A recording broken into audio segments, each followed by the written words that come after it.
So how old are you? 25. And are you an IV drug user? I am. How long have you been an IV drug user? About 8 years.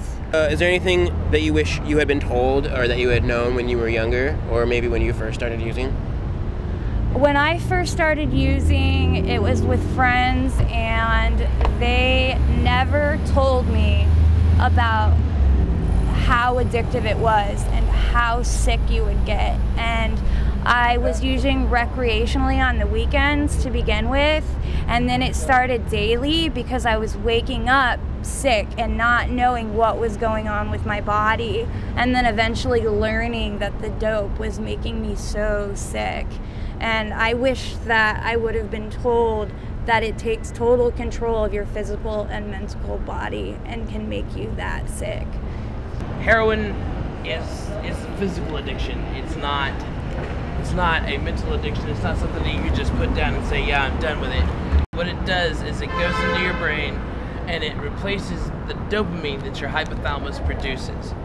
So when your hypothalamus doesn't need to produce that chemical that you're putting into your body, it stops doing it.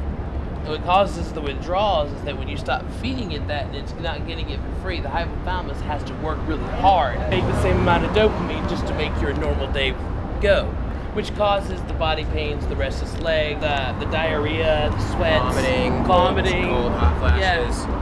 If I can say anything to anybody who's going to watch this video, don't do heroin. What are some of the risks of using needles to use drugs? Oh, there's a few risks. For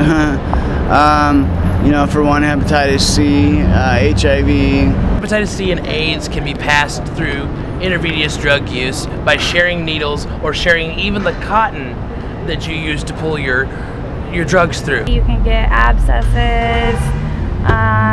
What's an abscess? An abscess is when an infection grows under the muscle and under the skin, and they actually have to lance it. They cut a hole in you, they take all the infection out, and they leave it open and pack it with gauze. You have to continue to go back to the hospital to get it unpacked and repacked, and it has to heal from the inside out. So you have an open wound on your body. I don't know if you can see, but here's one. Do you have any track marks? Yeah, there's a small dimple there. And these are from over 4 years of usage. There's a dimple there. And that happens when you continuously use the same place. And that's not safe either. You should always try and use a different place, rotate. 2 months ago, there was some bad dope going around, and what it had in it was it had rat poison, feces, and some other stuff in it. I heard about that. And it was almost killing a lot of people. Those are just some of the downsides of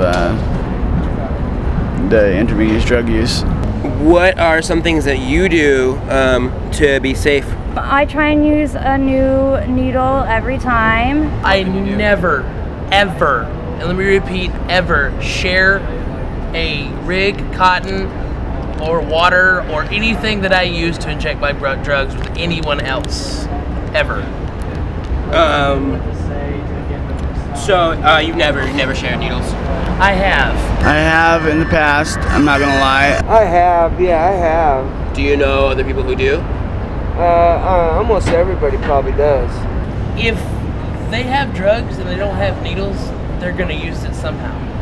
Well, they have the needle exchange up here, which is great. You can go there Monday through Fridays, exchange your needles. We are a program that was started 21 years ago here in Portland that works with IV drug users to help reduce the harm on the community and the individuals due to injectable drugs. We do HIV and hepatitis C testing, syringe exchange. For free? It's all free? Yes, everything is free. And we talk a lot about vein care, how to keep yourself safe, HIV, hepatitis C prevention. We do referrals to drug and alcohol treatment centers and things like that. So it's basically talking to people about what their options are and what they're interested in. But if people aren't interested in it, they don't have to talk to us about it.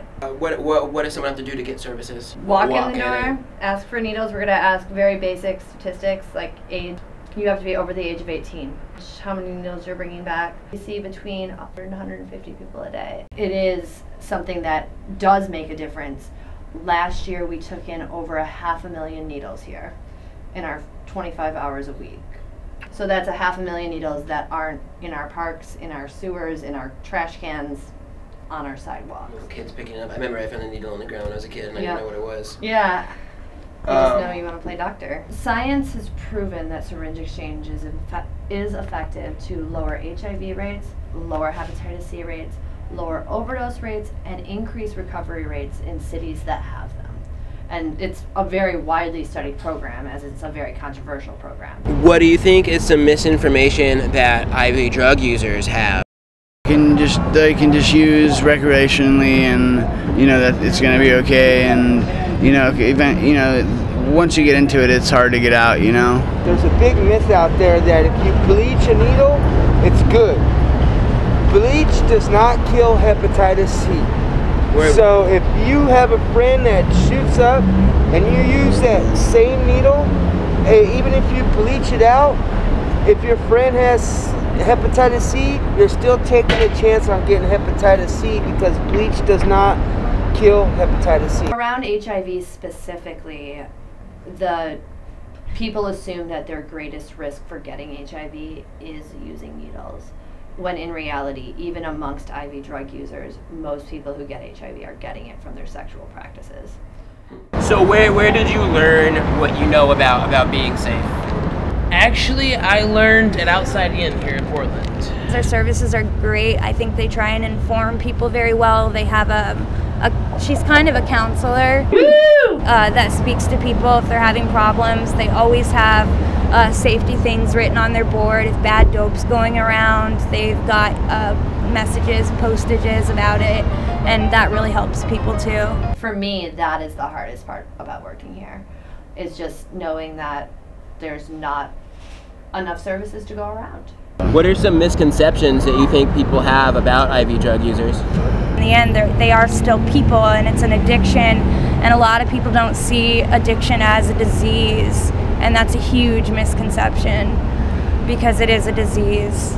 Not every intravenous drug user is out there to rob, steal, to do whatever they have to get their next fix. I used to tour with the Grateful Dead, nice stuff. I hang out with a lot of, I guess you would say, hippie kids. A lot of them turn their backs on me because, I've been using heroin. The person they follow across the United States, Jerry Garcia, was an intravenous drug user. He did heroin. It almost doesn't make sense to me. They didn't turn their back on Jerry and quit touring. If there was one thing that you could do, that you could say, that you could make sure everyone was informed about, what would it be? You're worth taking care of yourself. No matter what you're doing, no matter what drugs you're using, no matter what stigmas are being placed upon you, everyone has the right and the responsibility to take care of their health and take care of themselves, and you're worth it, even if you don't feel like it and nobody else realizes you are. You can make positive changes, and you do have the power to do that. If you are an intravenous drug user and you have hepatitis C or you have AIDS, don't offer someone to share their needle, just to give them a rig or a rig to use. No matter how hard up you are, it's not worth it. Because one day you might have a family, you might have kids, and